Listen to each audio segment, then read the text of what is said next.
चलो फ्रेंड्स, अब हम स्टार्ट करते हैं हमारी नेक्स्ट एक्सरसाइज 1.2, जिसमें हमें क्या करना है, प्राइम फैक्टराइजेशन करना है हर एक नंबर का। क्वेश्चन हम स्टार्ट करते हैं। Question 1, express each number as a product of its prime factors. अब हम सबसे पहले अपने फर्स्ट क्वेश्चन 140 से चलते हैं। इसमें हमें प्राइम फैक्टराइजेशन करना है, जैसे हम थर्ड फोर्थ फिफ्थ क्लास में सीखते आए हैं। सबसे पहले हम छोटी वैल्यूज लेंगे। यहाँ 0 है तो इट मीन्स ये 2 से जा रहा है। 2 7 जा 40, 0 एज इट इज। 2 3 जा 6, 1 कैरी एंड 2 5 जा 10। अगर किसी को ऐसे फैक्टर बनाने नहीं आते तो वो डिवाइड करके देख सकता है। अब पीछे आया 5 तो इट मीन्स ये 5 से जाएगा। 5 7 जा 35 एंड 7 1 जा 7। अब 140 के जो जो हमारे टुकड़े बने उसको हम लिख के दिखाएंगे। 2 इंटू 2 इंटू 5 इंटू 7 इंटू 1। ये कहाँ से आए, मैंने यहाँ से उतारा। 2 इंटू 2 इंटू 5 इंटू 7 इंटू 1। जब हम इनकी मल्टीप्लाई करेंगे तो हमारा 140 ही आ जाएगा। और हम इसको ऐसे 2 टाइम्स आया तो 2 की पावर 2 भी एक्सप्रेस कर सकते हैं। अब हम चलते हैं हमारे इसी फर्स्ट क्वेश्चन के नेक्स्ट पार्ट पे, दैट इज 156। सेम 156 के हम फैक्टर्स बनाएंगे। पीछे 6 है तो इट मीन्स ये 2 से जाएगा। 2 7 जा 14, 1 कैरी, 2 8 जा 16। अभी भी ये 2 से जा रहा है। 2 3 जा 6, 2 9 जा 18। अब लास्ट में आया ये 9। अब हमें सोचना पड़ेगा कि ये किस पे जा रहा है। 9 है, अब हम इसको डिवाइड कर करके सोचेंगे तो ये हमारा जाएगा 3 से। 3 1 जा 3, 3 3 जा 9 एंड 13 1 जा 13। अब 156 के टुकड़े लिखेंगे। कैसे लिखेंगे? 2 मल्टीप्लाई, नीचे नीचे, 2 मल्टीप्लाई 3 इंटू 13 इंटू 1। ये इसका हमारा प्राइम फैक्टराइजेशन बन गया। बाकी जो बचे हुए 3 क्वेश्चन हैं इनको आप खुद से ट्राई करेंगे। चलो मैं आपको एक क्वेश्चन और करा देती हूँ, थोड़ा लंबा है, ये 4 डिजिट का हो गया। 3 8 2 5। इसके हम टुकड़े बनाएंगे। पीछे 5 है तो हम पहले इसको 3 से चेक करेंगे और फिर 5 से। 3 1 जा 3, 3 2 जा 6, 2 कैरी बचेगा। 3 7 जा 21 एंड 1 3 5 जा 15। तो इट मीन्स ये 3 पे जा रहा है। 3 1 जा 3, 3 2 जा 6, 3 7 जा 21 एंड 3 5 जा 15। अभी भी ये 3 से जा रहा है। 3 4 जा 12, 3 2 जा 6 एंड 3 5 जा 15। अभी हमारा 3 से नहीं जाएगा तो हम इसको करेंगे 5 से। 5 8 जा 40। अब फिर हम 5 से करेंगे। 5 1 जा 5, 3 रिमाइंडर एंड 5 7 जा 35 एंड 17 1 जा 17। 3 8 2 5 के हमारे पेयर्स बने। 3 मल्टीप्लाई 5 इंटू 5 इंटू 17 इंटू 1। 3 हमारा 2 टाइम्स आया तो 3 स्क्वायर इंटू 5 2 टाइम आया, 5 स्क्वायर इंटू 17 इंटू 1। ये हमारे ऐसे क्वेश्चन होंगे। बाकी बचे हुए 2 क्वेश्चंस को आप खुद से ट्राई कीजिए जस्ट फॉर प्रैक्टिस। चलो फ्रेंड्स, अब हम चलते हैं हमारे नेक्स्ट क्वेश्चन की तरफ, जिसमें है find the LCM and HCF of the following pairs of integers and verify LCM into multiply is equal to product of 2 numbers. क्या करना है हमें? पहले एलसीएम निकालना है, फिर एचसीएफ निकालना है इन पेयर्स का, और फिर उनका रिजल्ट वेरीफाई करना है। इस क्वेश्चन में आपको आंसर चेक करने की भी नीड नहीं पड़ेगी, क्योंकि यहीं पे हम वेरीफाई करके दिखा देंगे। हम चलते हैं फर्स्ट क्वेश्चन की तरफ। 26 एंड 91। 26 के प्राइम फैक्टराइजेशन करते हैं। 2 1 जा 2, 2 3 जा 6, 13 1 जा 13। Same for 91। 7 1 जा 7, 7 3 जा 21, 13 1 जा 13। 26 के पेयर्स बने हमारे 2 इंटू 13 इंटू 1। 91 के बने हमारे 7 इंटू 13 इंटू 1। अब एचसीएफ और एलसीएम क्या होता है? एचसीएफ वो होता है जो इन दोनों में कॉमन होगा, वो हमारा एचसीएफ होगा। एचसीएफ इज इक्वल टू 13 जो हमारा कॉमन आया वो, और साथ में एक वैल्यू और कॉमन है 1। 13 मल्टीप्लाई 1, 13 1 जा 13। अब हम हमारा एलसीएम देखते हैं। एलसीएम कैसे लेंगे? जो हमारे कॉमन है वो तो सिंपल 1 टाइम लेने हैं, इनटू जो हमारी वैल्यूज बच गई वो सारी, इनटू 2 इंटू 7। 13 1 जा 13।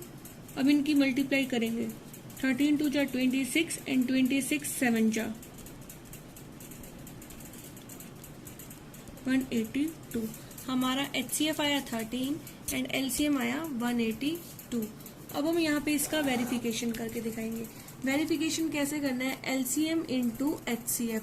एलसीएम की हमें एलएचएस पार्ट हमारे को कह रहा है कि एलसीएम को मल्टीप्लाई करें हम एचसीएफ से। एलसीएम हमारा आया है 182 और हमारा एचसीएफ आया है 13। इन दोनों की मल्टीप्लाई करेंगे और आरएचएस हमें कह रहा है प्रोडक्ट ऑफ टू नंबर्स, जो हमारे दो नंबर्स थे उनका प्रोडक्ट, दैट इज 26 इंटू 91। और यहाँ पे जो रिजल्ट आएगा वो LHS इक्वल टू RHS है, तो हमारा आंसर ठीक है, नहीं तो हमारा आंसर गलत होगा। अब हम इसकी मल्टीप्लाई आप चाहे तो खुद भी कर, अगर हम 182 और 13 की मल्टीप्लाई करते हैं तो हमारा आता है 2366। सेम अगर हम 26 और 91 की मल्टीप्लाई करेंगे तो हमारा आएगा 2366। जब हमारा दोनों मल्टीप्लीकेशंस इक्वल आ गई, LHS इक्वल टू RHS आ गया, तो हमारा आंसर ठीक होगा, हमें चेक करने की भी नीड नहीं होगी। चलो अब हम चलते हमारे नेक्स्ट क्वेश्चन, क्वेश्चन नंबर 3 की ओर। हमारा थर्ड क्वेश्चन है, find LCM and HCF of the following integers by applying the prime factorisation method. 12, 15 और 21 का हमें प्राइम फैक्टराइजेशन से, जो हमने फर्स्ट क्वेश्चन में सीखा, HCF और LCM निकालना है। बस डिफरेंस यहाँ है कि यहाँ पे 3 इंटीजर्स आ जाते हैं। हम पहले 12 का निकालते हैं। 2 6 जा 12, 2 3 जा 6 एंड 3 1 जा 3। इससे आगे जाता नहीं। 15 2 की टेबल में नहीं आता तो ये 3 में से जाएगा। 3 5 जा 15 एंड 5 1 जा 5। 3 7 जा 21 और 7 1 जा 7। अब हमारे 12 के पेयर बने 2 मल्टीप्लाई 2 मल्टीप्लाई 3। 15 के बने 3 इंटू 5 इंटू 1, साथ में इसका यहाँ 1 भी बना था। 21 का बना 3 इंटू 7 इंटू 1। अब हमें HCF चाहिए। अब यहाँ पे HCF कैसे निकलेगा, HCF निकालने के लिए हमें देखना पड़ेगा कि इन तीनों नंबर्स में क्या कॉमन आ रहा है। 3 यहाँ पर है, 3 यहाँ पर है और 3 यहाँ पे, सेम यहाँ पे 1 1 1। तो हमारा HCF हो जाएगा 3 इंटू 1, 3 1 जा 3। LCM कैसे रहेगा अब हमारा, जो हमारा कॉमन वैल्यू है 3 इंटू 3, ये हम 1 टाइम लेंगे और बाकी वैल्यूज को एज इट इज सबसे जो बची हुई है वो उठा लेंगे। 2 इंटू 2 इंटू 5 इंटू 7, 3 2 जा 6, 6 2 जा 12, 12 5 जा 60, 67 जा 420।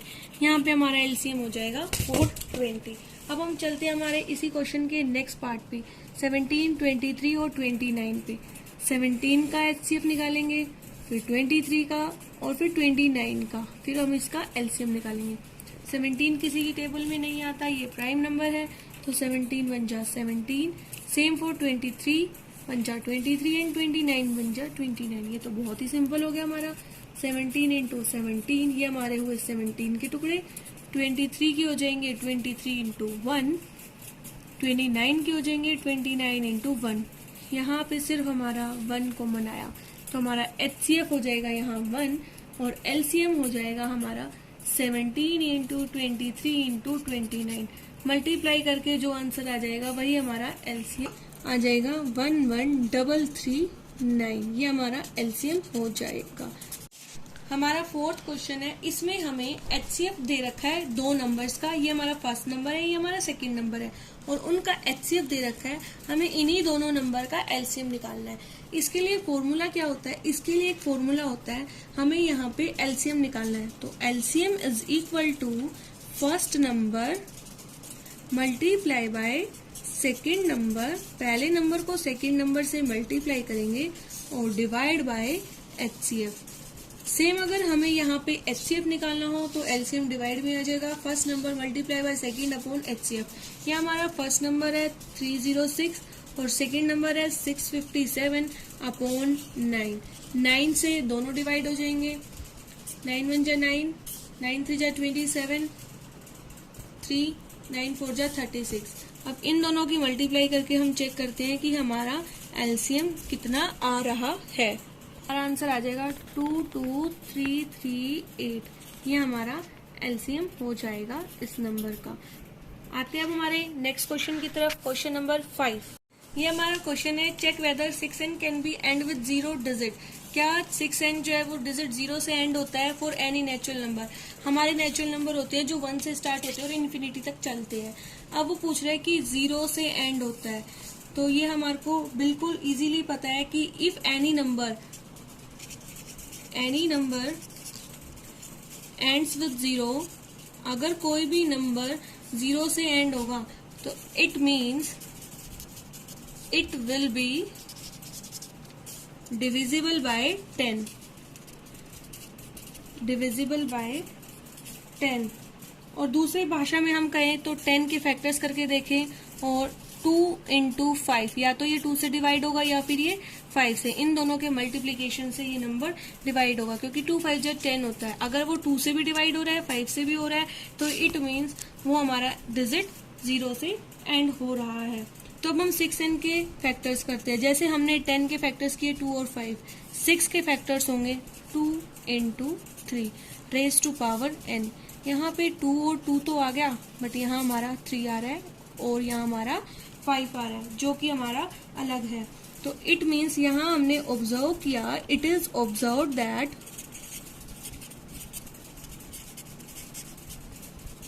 5 is not a prime factor. 5 जो हमारा प्राइम फैक्टर नहीं है, किसका? Of 6n। तो hence 6n is not ends with digit 0। हमारा 6 क्वेश्चन है, explain why 7 into 11 into 13 plus 13 and this number are composite number। पहले देखना पड़ेगा कि composite number होते कौन से। हमारे पास दो तरह के नंबर्स होते हैं, एक हमारे होते हैं नंबर्स प्राइम नंबर, एक हमारे होते हैं composite नंबर। प्राइम नंबर वो होते हैं जो किसी से डिवाइड नहीं होते, ओनली डिवाइड्स बाय, या फिर फैक्टर्स होते हैं वो इटसेल्फ और 1, या तो वो एक से डिवाइड होते हैं या फिर खुद से डिवाइड होते हैं। और कॉम्पोजिट अदर देन प्राइम, जो अपने भी टेबल में है और दूसरों की टेबल में भी आए, तो हम इसको यहाँ लिख सकते हैं अदर देन प्राइम नंबर। अब यहाँ पे ये क्वेश्चन पूछ रहा है कि जो हमारा, मैं आपको फर्स्ट पार्ट करके दिखाती हूँ, 7 into 11 into 13 plus 13, क्या ये कंपोजिट नंबर है, क्यों है? तो अब हम यहाँ देखते हैं तो कुछ भी सॉल्यूशन नहीं मिल रहा, बट एक चीज ये देखने को मिल रही है कि 13 यहाँ भी कॉमन है, यहाँ भी कॉमन है। तो हम यहाँ को 13 कॉमन ले लेते हैं इन दोनों में से। यहाँ से 13 लिया तो यहाँ बचेगा 7 into 11, और यहाँ से जब 13 कॉमन लिया, कॉमन लेने का मतलब होता है डिवाइड करना, 13 बन जा 13। अब हम इसकी मल्टीप्लाई करके अंदर की वैल्यू सोल्व करते हैं। 11 7 जा 77 प्लस 1 दैट इज 13 into 78। अब हम 78 के और भी फैक्टर बनाते हैं। 78 हमारी 13 की टेबल में आता है, 13 की टेबल में ये आता है 6 जा पे, 13 6 जा 78। तो इससे हमें पता लग गया कि इसके 13 and 6 आर फैक्टर्स, ये इसके फैक्टर्स हैं। अभी मैंने बताया कि कंपोजिट नंबर वो होते हैं जो खुद की टेबल में भी आए और दूसरों की टेबल में आए, तो so that this is composite number. और इसी का जो सेकंड पार्ट है 7 into 6 into 5 into 4 into 3 into 2 into 1 plus 5, ये भी सेम ऐसे ही होगा। इसमें से हम पहले 5 कॉमन लेंगे, इनकी मल्टीप्लाई करेंगे, प्लस 1 जो हमारा यहाँ बचेगा उसको ऐड करेंगे और इसके फैक्टर्स बनाएंगे, तो हमारे दो फैक्टर्स निकल रहे होंगे, सेम वही आ रहा होगा। इस पार्ट को आप खुद से सोल्व करेंगे, डू योर सेल्फ। अब हम चलते हैं हमारे नेक्स्ट क्वेश्चन, क्वेश्चन नंबर 7 की तरफ। हम चलते हैं हमारे क्वेश्चन नंबर 7 की तरफ। इसकी स्टेटमेंट आप बुक से रीड करेंगे और सॉल्यूशन मैं यहाँ पे आपको करा रही हूँ। क्वेश्चन है, there is a circular path around a sports field. एक यहाँ पे सर्कुलर पाथ बना हुआ है स्पोर्ट्स फील्ड के अराउंड में। यहाँ पे एक सोनिया है जो इस पाथ को कवर करने में लेती है 18 मिनट्स, और दूसरी साइड रवि जो है वो इसको पाथ को कवर करने में टाइम लेता है 12 मिनट्स, सेम पाथ के लिए। उसके बाद है, suppose they both started at the same point. मान लो कि दोनों ने यहाँ इसी सेम पॉइंट से चलना स्टार्ट किया और सेम ही डायरेक्शन में ये दोनों चल रहे हैं, इसी सेम डायरेक्शन में। After how many minutes will they meet again at a starting point. वो यहाँ से चलते हुए इधर आ रहे हैं और वो पूछ रहा है कि दोनों यहाँ पे कितनी देर बाद मिलेंगे। यहाँ पे दोनों के बारे में पूछा हुआ है, तो हम यहाँ पे इस क्वेश्चन को कैसे करेंगे, दोनों का एलसीएम निकालेंगे। क्योंकि इसने यहाँ पे हमसे पूछे कि दोनों यहाँ पर कितनी देर बाद मिलेंगे। तो 18 और 12 का एलसीएम बिल्कुल सिंपल प्राइम फैक्टराइजेशन से निकालेंगे। 2 9 जा 18, 3 3 जा 9, 3 1 जा 3, 2 6 जा 12, 2 3 जा 6 एंड 3 1 जा 3। 18 के पेयर बने 2 इंटू 3 इंटू 3 इंटू 1। 12 के बने 2 इंटू 2 इंटू 3 इंटू 1। जो कॉमन था पहले वो सेलेक्ट कर लिया और फिर अब हम इसका निकालेंगे एलसीएम। 2 3 1। अब ये रहता था हमारा और यहाँ से 2 रहता था। 2 3 जा 6, 6 1 जा 6, 6 3 जा 18 एंड 18 2 जा 36। तो 36 मिनट के बाद ये दोनों आपस में मिलेंगे सेम पॉइंट पे। Thanks for watching my video.